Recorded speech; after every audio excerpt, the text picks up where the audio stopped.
What's up you guys, welcome back to my channel. My name's Jen and I'm that props girl. And if you are a props maker for theatre, the chances that you have to make a prop made from paper is quite high because a lot of shows have things like letters and newsletters and newspapers and all that sort of paper collateral that you have to make and source. So today we are doing another one of these. So if you've seen my video on how I did newspapers that I made a very long time ago, I'm sort of doing a bit of an additional video today. And if you saw that newspaper video, you will know that I love using Canva. I've used it for many years. And today I'm going to be using both Canva and Chat GPT to make a middle school newsletter. Before I made this newsletter, I had never even used Chat GPT, and I can tell you I'm a convert. I was someone who never thought I'd use AI, and here I am. So the design brief for this is very different to the newspapers, but the process is sort of similar. So here is a snapshot of the newsletter and what it looks like.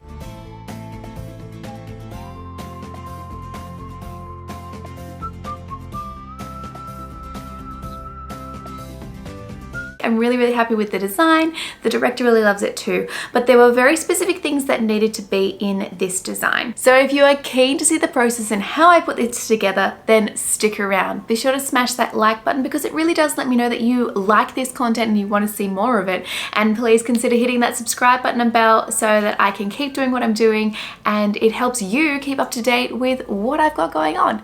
And with all that said and done, let's jump straight into this tutorial.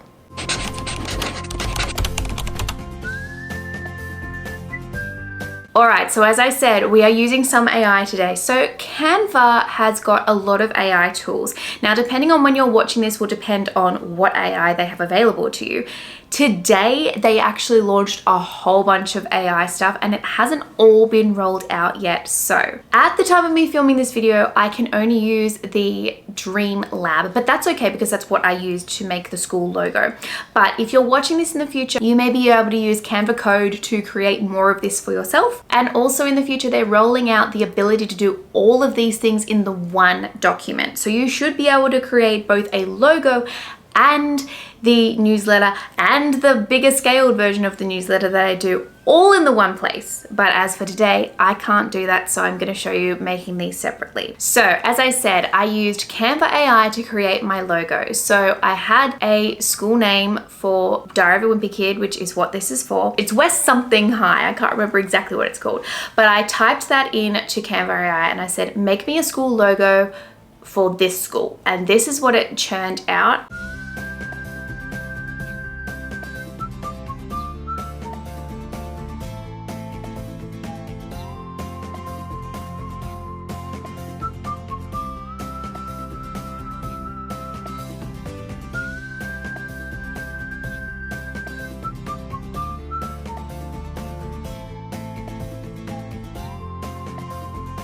You could design one yourself.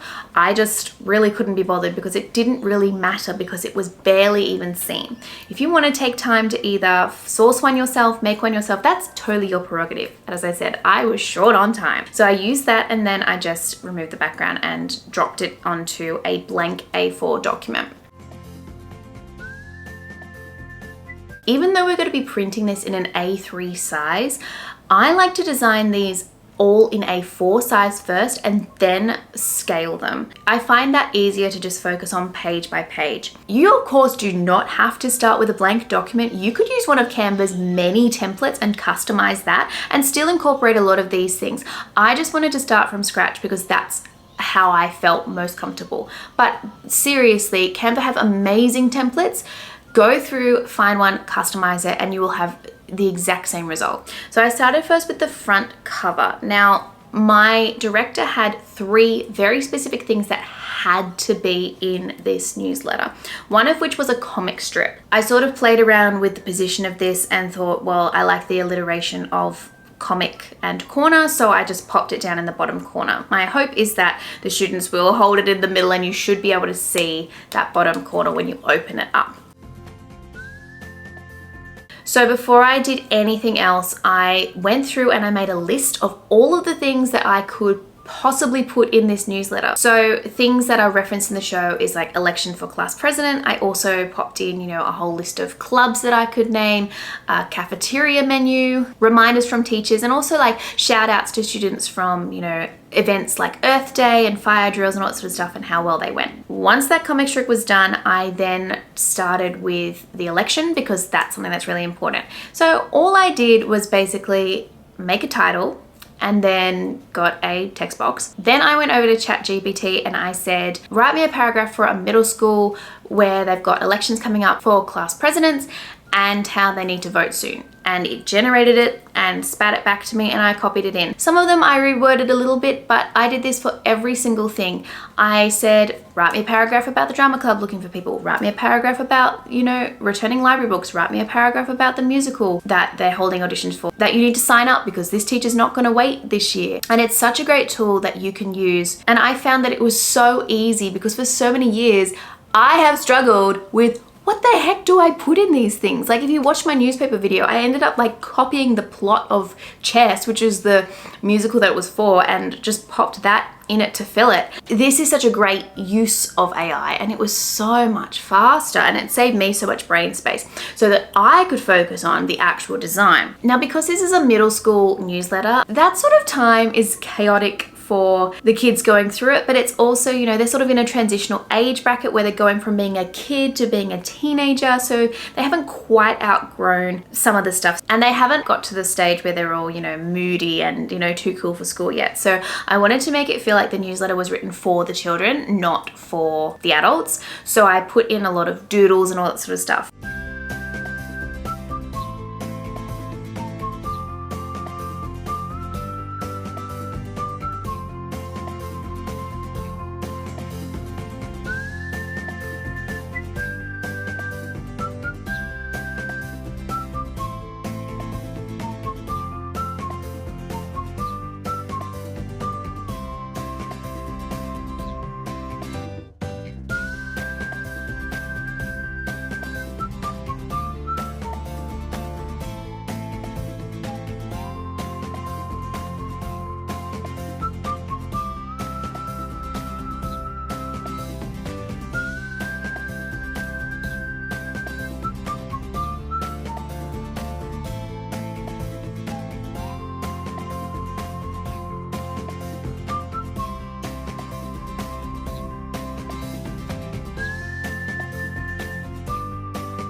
The second thing that needed to be in there was vote 1 for Paddy Farrell, because that's part of the plot line. I chose to put that in the middle on the back, so once you open it, if your hands are in the center, she's not going to be obstructed because she's in the like spine area.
And then the third thing that needed to be in there was something about voting for year groups. And, you know, there's a picture of a cast member going like, is this the class clown? It was just kind of like a thing that they put in there to sort of make it look more like it was designed for the show.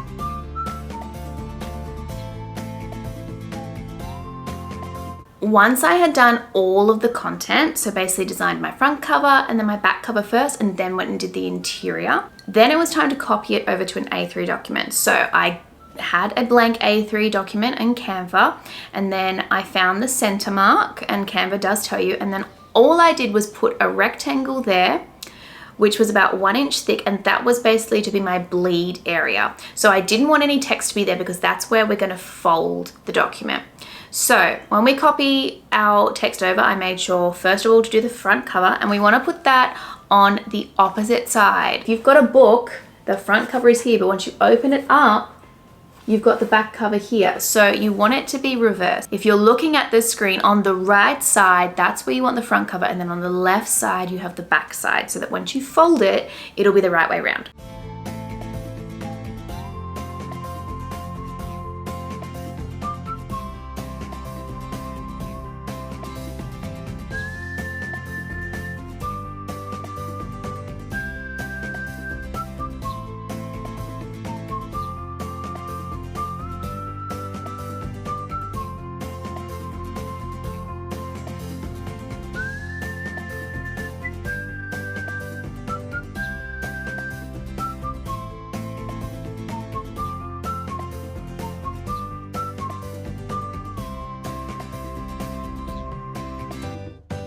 So did those, and then go and do the same thing on the interior side, except that side, it doesn't matter about the swapping sides because when you open it up, it's the right way. Hopefully that makes sense.